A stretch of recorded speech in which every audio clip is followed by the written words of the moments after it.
こんにちは、サラです。この動画では7枚の葉っぱを描きながら透明水彩の3つの技法を解説していきます。前回の動画で解説した3つの技法に加え、また新しく3つの技法を解説します。今回も授業形式に進みますが、それぞれの技法の動画時間は5分程度。ポイントを押さえながら解説していきます。ぜひ習得してみてください。先にこの動画で習得できる3つの技法をお伝えしておきます。前回の1、2、3時間目に引き続き、4時間目はウェットオンドライ。乾いた上に重ねて塗ります。5時間目はグラデーション。段階的に色を変化させて塗ります。6時間目はバックラン。半乾きの状態を利用して模様を作ります。この動画では色の基本的知識の解説も加えています。マスターしておくと美しい色使いの絵を描くことができますよ。また、これらの技法を知識として学ぶだけでなく、同じ下書きでそのまま実践で描いてみたいという方は、線画をダウンロードしてみてください。現在は Amazon の電子書籍、水彩9つの基本技法の付録となっています。下記概要欄にリンクを貼っておきますので活用してみてください。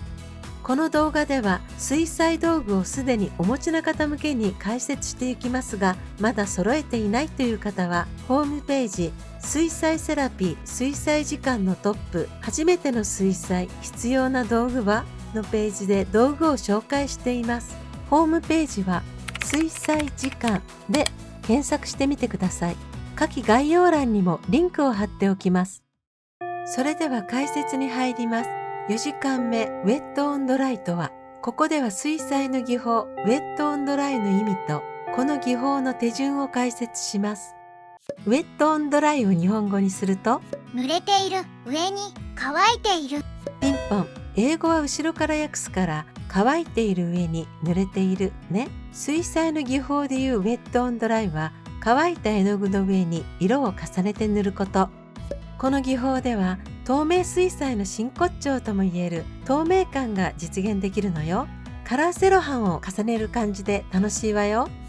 水彩の技法にはよく似た言葉があるから、ここで確認のために復習ね。ウェットインウェットは濡れている上に塗ること。ウェットオンドライは乾いた上に塗ること。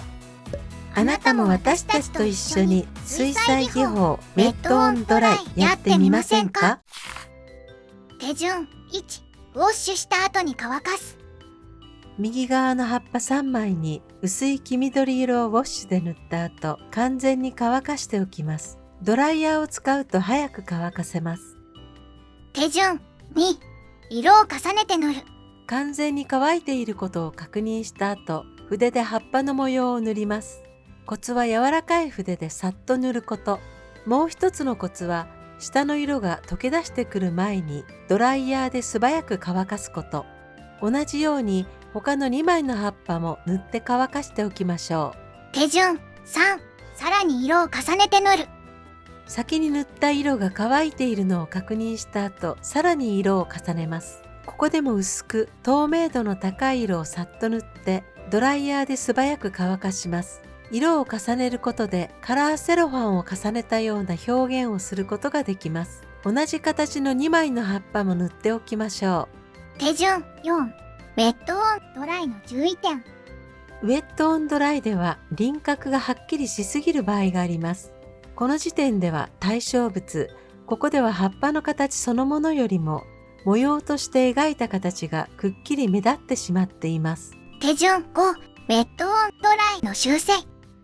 模様がはっきりしすぎている部分に薄い色、ここでは緑色を塗ります。水を多めに筆に含み軽く塗ります。描いた模様の縁がはっきりした形から少しぼやけた感じになり、植物の葉っぱらしい自然な模様になってきます。手順6、きちんと乾かす時間を取る。たっぷりの水で塗った後は乾かす時間を取ります。その間、小鳥の福ちゃんはどうしてるかな？コーヒータイムでほっと一息。それっておすすめです。ドライヤーで乾かして先に進む。ドライヤーで遊ばない。ゆっくり自然乾燥。また明日。今日はおしまい。続きは明日にやろうっと。鳥さんの朝は早い。ここでは描いた模様の輪郭をぼかすために自然乾燥させます。休憩の時間を取った後、先に進みます。手順7、葉脈をリフトアウトで描く。水を含ませた筆を使って葉脈をリフトアウトで描いてみましょう。色を取るというのも描き方の一つでしたね。水を含んだ筆で描いたらすぐにティッシュで押さえます。そうすることできれいに色を取ることができます。他の2枚の葉っぱの葉脈もリフトアウトで描いておきましょう。葉っぱがそこにあるようなリアルな感じを持たせながらも透明感や色彩の豊かさを演出してみましょう。水彩の技法の4時間目、ウェットオンドライできましたか？できました。透明感を表現するって楽しい。そうそう、塗って乾かすを繰り返してて気づいたんだけど、透明水彩の色って塗った時の色と乾いた時の色が違うんだよね。そうなの。水彩絵の具ではその点に少し配慮が必要ね。塗った時は鮮やかな色も乾くと3割ほど色あせて見えてしまう。だから色を塗るときは少し鮮やかな色で塗るように意識してみてね。裏技として緑色や茶色を鮮やかに表現したいときは彩度の高いレモン色をウェットオンドライで下地として塗っておくといいわよ。それと透明水彩で色を塗り重ねるときの基本は白い色は使わず紙の白地をそのまま残して白を表現すること。油絵やアクリル絵の具のような不透明な絵の具では最後の仕上げに白を塗り重ねることができるけど、透明感のある絵の具の場合は最初から白の部分を意識しておくこと。その上で薄く明るい色に濃い色を重ねるという順番で塗ってみてね。なるほど。透明水彩って奥が深い。気軽に楽しんで進みましょう。サラはウェットオンドライでどんな表現ができるか自分なりに研究してみたの。次のマーガレットをモチーフに描いた作品がその1枚になるんだけど、青色や緑色を層のようにウェットオンドライで塗り重ねることで水のような冷たい空間や遠近感を表現することができたの。なるほど。3D で見る水中画みたい。さて、あなたはいかがでしたか？水彩技法ウェットオンドライ、あなたの作品でも試してみてね。次はこれも水彩らしい美しさが表現できるグラデーションの技法をご紹介します。5時間目、グラデーションとは。ここでは水彩の技法グラデーションの意味とこの技法の手順を解説します。グラデーションを日本語にすると、グラデーション、日本語はわかんないけど、だんだん色が変わっていくこと。そうね。色の段階的変化のことを意味する言葉ね。水彩の技法でいうグラデーションも色を段階的に変化させて塗ることなの。この技法では透明水彩ならではの美しさに心を浸すことができるのよ。サラは花をモチーフに描くことが多いけど、花びらの色の変化にこのグラデーションの技法を使ったりするの。風景画を描きたい人も習得してみてね。夕暮れのオレンジ色に染まり始めた空や深みのある海の色の変化にも使える技法なの。なるほど。服の絵は色が単調って言われてしまう。グラデーションの技法を習得すると色に変化が出て魅力的な絵になりそう。さらにこの時間はグラデーションの技法とともに水彩で色を塗っていると濁ってしまうという声にお答えした解決法、色の特性と腐食関係についても解説します。あなたも私たちと一緒に水彩技法グラデーションやってみませんか？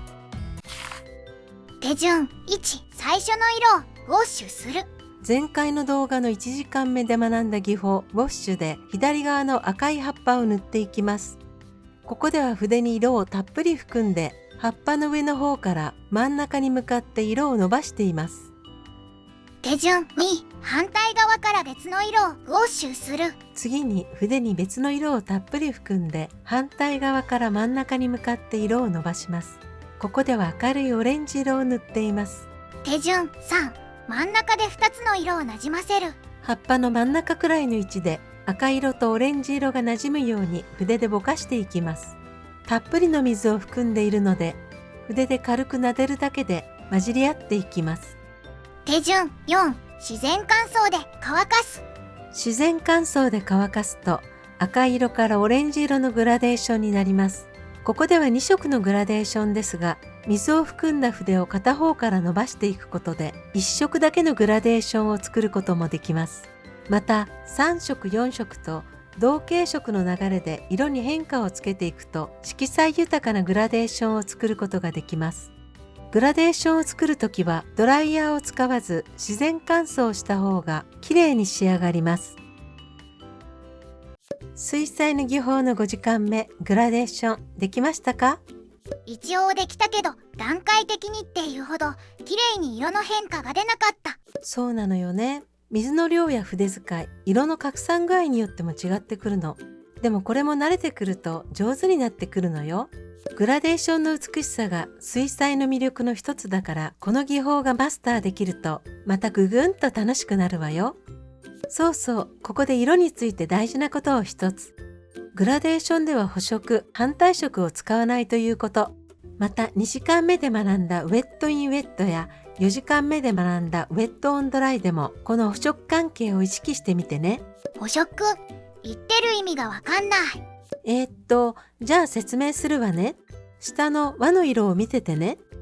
12色相関というものなんだけど、12時のところにある赤色の補色は反対側の6時の位置にある緑色になるの。なるほど。じゃあ明るい黄色の補色は何色になるでしょうか？今これを見ているあなたも答えてみてね。4時の位置にある黄色だから、その反対側の10時の位置にある紫色。そう、大正解。黄色の補色は紫色ね。補色っていう意味は分かったけど、どうして補色同士でグラデーションしたらいけないの？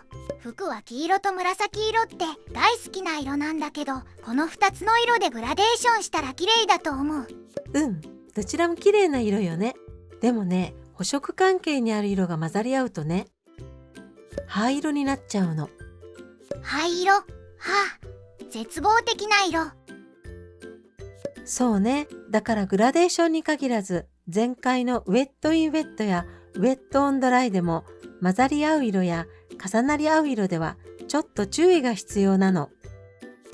透明水彩絵の具で絵を描いていて、なんだか色が濁ってしまうなと感じるときは、この補色関係にある色使いをしていることが多いのよ。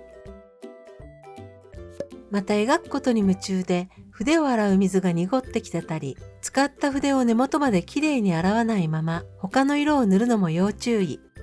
明るく鮮やかに塗りたいところでは特にね。なるほど。服の絵がなんとなく濁った感じになっていたのはそういう理由だったんだ。補色が理解できたから、水替えや筆洗いもめんどくさがらずやっていこう。グラデーションを作るときは、この12色相関で示す隣り合う色や同系色の色を使うと、自然な色調ですっごく綺麗な色の変化を出すことができるわよ。わかった。早速試してみよう。それともう一つ。まだあるの？透明水彩絵の具の特徴でもあるこの透明感を最大限生かすための基本的な知識になるんだけど、福ちゃんは絵を描いていて灰色で塗りたいけど、絵の具箱に灰色がない場合、どんな色の組み合わせで灰色を作ってる？そんなの簡単。黒色に白色を混ぜて作るよ。やっぱりね。透明水彩絵の具にセットされてる白色は半透明、不透明に近い色なの。だから灰色を作るときに限らず、初心者の人がやってしまいがちなのが、色を明るくするために白を混ぜてしまって透明感がなくなってしまうこと。そうだったの。服は白色をたっぷり混ぜて塗ってた。快晴の空色には青足す白って感じで。さっき絶望的って言っていた補色でできる灰色って、実は透明感があってよく使う色なの。例えば花を描くときでも明るい色のところばかりではないでしょ。日の当たらない影の部分や日が当たってできる影もある。そんな時に透明度の高い補色同士で作った灰色って大活躍するのよ。なるほど。絶望的って言葉取り消します。影や影の色はこの補色を薄く塗り重ねたり色に混ぜたりして塗るといいわよ。補補色関係によって微妙に違う色味の灰色ができるのよ。また黒色も途中で使うには難しい色だから、補色で作った濃い灰色を使うようにしてみてね。絵が完成に近づいた頃、最後のアクセントに黒色を使ったり、ハイライトの部分に少しだけ白色を使うとバッチリ決まるわよ。そうそう、透明な色と不透明な色の違いって、これも初心者の人には分かりにくいと思うけれど、サラの感覚で言うと、パレットに色を置いた時に濃く暗く見えるほど透明感がある色、白っぽい明るさの色ほど不透明な色って覚えておくといいと思う。一見明るく見えてしまう白っぽい色は不透明な色が多いのよ。なるほど、透明水彩っていうからどの色もクリアな透明感があると思ってた。絵の具の色によって透明度に違いがあるってことだね。補色でできる灰色にしても使い方次第。補色を使うことでより綺麗な色が引き立ったり、陰影を表現することで光や立体感を表現したりできるってことだよね。そうなの。透明感のある灰色を使いこなせるようになると、絵に深みを持たせることができるようになるのよ。写実的な絵を上手に描ける人は、対象物の構造を理解した上で、この陰影の付け方がうまいのよ。補色関係や灰色の使い方が分かってくると、またぐーんと楽しく上手に描けるようになるわよ。さてさて次は、水の妖精が起こす楽しいいたずら現象、バックランの技法をご紹介します。いたずら現象、なんだか楽しみ。6時間目バックランとは、ここでは水彩の技法バックランの意味と、この技法の手順を解説します。バックランを日本語にすると、またその質問？バックは後ろ、ランは走る。はい、大正解。後ろに走る、逆に向かって流れるってことで逆流って意味なの。水彩の技法でいうバックランは、水の逆流を利用して模様を作り出すこと。このバックランについて言えば、意図的な技法というよりも水の乾き具合によって自然にできる場合が多くて、にじみとか言われたり、その形からカリフラワーと呼ぶ人もいるのよ。こういった技法をマスターすると、デジタルなイラストでは表現しきれない味わいのある表現ができるようになるわよ。また水彩らしい効果的なアクセントにもなり得るの。あなたも私たちと一緒に水彩技法バックランやってみませんか？手順1、バックランを適用する葉っぱを塗る。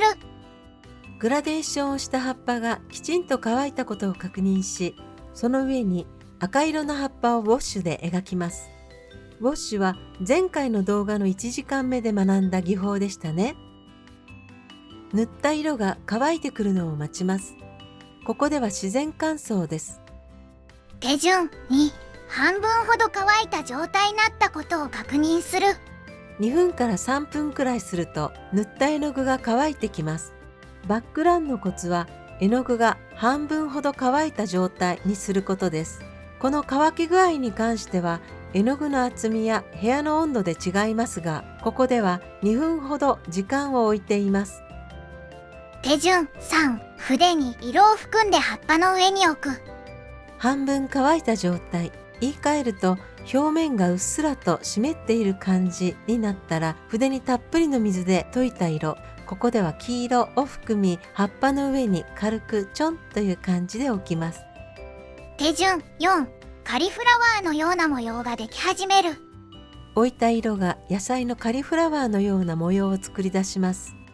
なぜこのような模様になるのでしょう。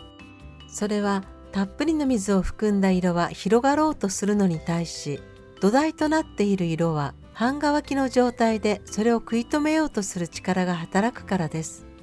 広がる色を押し戻そうとする状態、逆流となり、このような形が現れます。バックランと名付けられたこの技法の意味がわかる気がしますね。手順5、水の妖精さんにお任せする。バックランは意図的に操作するより、自然に任せた方が味わいのある形を作り出します。置いた色の厚みや部屋の温度等によってカリフラワーの形は変わります。水の妖精さんにお任せして乾くまで待ちましょ手順6、小筆で葉っぱの葉脈を赤色で描く。う。絵の具が乾いたことを確認して葉っぱの表情を出すために小筆を使って葉脈を描き足しておきましょう。前回までは葉脈をリフトアウトで描きましたが、ここでは濃い赤色を小筆に含んでスッと線を引くように描いてみましょう。赤い葉っぱの方は写実的な描き方ではなく、色遊びの感覚でイラスト風に仕上げます。手順7、彩りを楽しむ。同じように下にある2つの重なった葉っぱも透明感を出しながらグラデーションやバックグラウンドを使って描いてみましょう。グラデーションは前回学んだ十二色相関に沿って塗ると美しく仕上がります。手順8、影をつけて仕上げる。1枚目の絵と同じように最後の仕上げです。葉っぱの縁や茎の下に透明感のある灰色で影を描いてみましょう。灰色は補色を混ぜて作ってみてください。透明感のある灰色が作れます。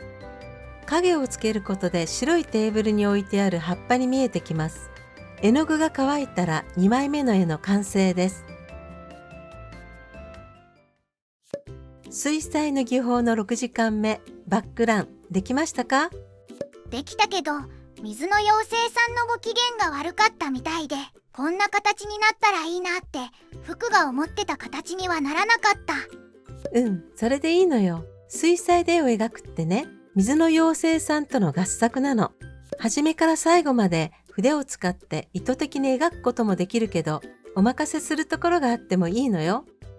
他にもその時々で水の状態を利用したり、水の状態に合わせたり、水の妖精さんと呼吸が合ってくるとダンスを踊っているように楽しくなるわよ。水彩絵の具ならではの楽しさね。わあ、そうなったらいいな。さて、あなたはいかがでしたか？水の妖精さん、どんな模様を作りましたか？楽しい合作になってるといいなって思います。まとめ2枚目の絵、7枚の葉っぱで習得した水彩技法のポイント。前回の動画で学んだ3つの技法に加えて、今回の動画で新たに学んだ3つの技法を確認しておきましょう。4時間目のウェットオンドライでは、乾いた絵の具の上に色を重ねて塗る方法を解説しました。透明水彩の透明感を存分に表現できる技法になります。透明な色を重ねていくことで深遠な空間を作り上げることもできます。この技法のポイント、1つ目は絵の具を塗り重ねるときは下の絵の具が完全に乾いていることを確認すること。2つ目は柔らかい筆でさっと塗って素早く乾かすこと。3つ目はこの技法ではドライヤーが大活躍します。水彩道具の一つとして手元に置いておきましょう。5時間目のグラデーションでは色を段階的に変化させる塗り方を解説しました。この技法をマスターすることで魅力的な色彩表現をすることができます。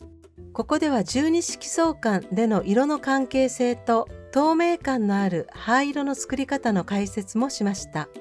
この技法のポイント、1つ目は筆に色をたっぷり含んで最初の色を塗ること。2つ目は反対側から別の色を塗り、真ん中で色をなじませること。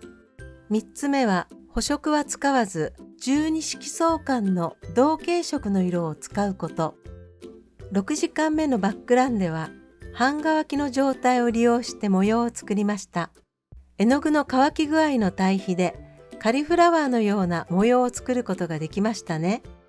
水彩で描く時のアクセントにもなり得る技法です。この技法のポイント、1つ目はたっぷりの水を含んだ絵の具が半分乾くまで待つこと。2つ目は模様を作るための絵の具は軽くちょんと置くこと。3つ目は水の妖精さんに任せてみること。今回の動画では前回に引き続き3つの技法を解説しました。2本の動画で学んだ6つの技法とここで学んだ色の知識をぜひ活用してみてくださいね。さて、この水彩時間では、うまく描くこと以上に透明水彩の心地よさを感じながら心の状態を整えること、自分で楽しさを想像することを目的にしています。あなたが楽しかったと感じているのなら、そんなあなたの心にこのスタンプを。次回は水彩9つの基本技法の最後の動画になります。今までの6つの技法に加えて新たに3つの技法を解説していきます。お知らせです。LINE スタンプを作りました。動くほめほめスタンプ花印。サラの水彩画のモチーフ、季節の花と蝶々を組み合わせたアニメーションスタンプです。花の形がふわりと朱印に変化する水彩テイストの癒し系スタンプです。褒め言葉やねぎらい、お礼の言葉をセットにしました。自分はもちろんあの人も。たくさん褒めてあげましょう。購入リンクは下記概要欄から。